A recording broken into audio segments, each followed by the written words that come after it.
From the National Newsroom of the Canadian Press, I'm Rob Westgate.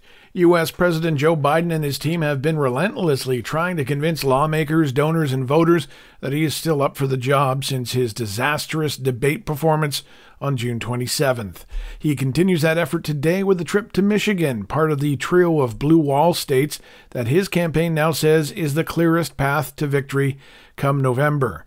Now, the road trip also comes after a lengthy news conference last night during which Biden batted away questions about his age and fitness to serve. More employees could soon become business owners after the federal government passed a law that incentivizes the option. The law on employee ownership trusts that was passed back in June makes it easier for company owners to sell the business to employees rather than to a competitor or a private equity firm.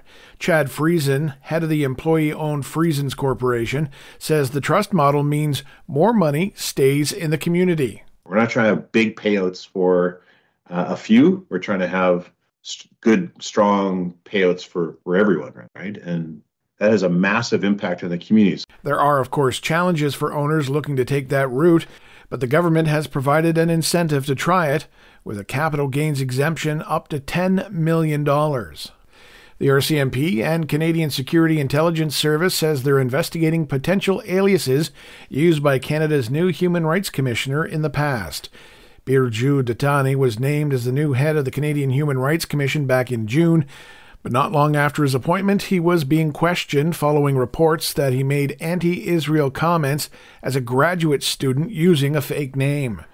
Ottawa quickly promised to review the situation, but there has been no word on when that may be coming. The Liberal Party of New Brunswick ended 2023 with a bigger war chest than the Progressive Conservatives, with the provincial election just months away. Year-end reports filed this week by the parties to Elections New Brunswick show that the Liberals had a surplus of $319,585, and the Progressive Conservatives had a surplus of $254,035. Now, the provincial election has to be held by October 21st, but Tory Premier Blaine Higgs has not officially said when he will call voters to the polls. And finally, Canadian tech lovers rejoice. Apple's Vision Pro headset is making its debut today in the Great White North. The Vision Pro allows wearers to enjoy immersive experiences, browse photos, participate in meetings, watch movies, play games, and more.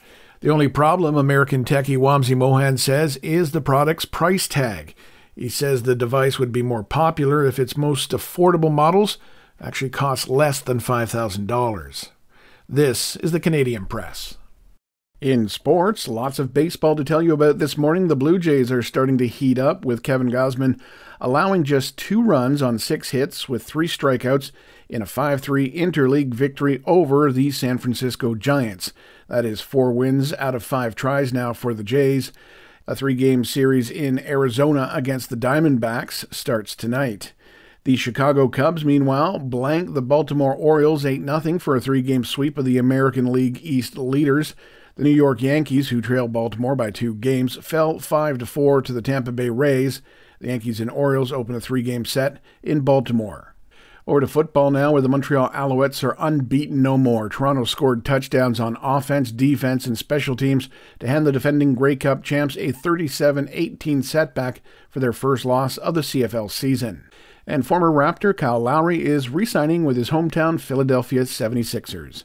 From the Canadian Press, I'm Rob Westgate. Thanks for listening. Don't forget to follow and subscribe. For more of today's top stories, visit thecanadianpressnews.ca.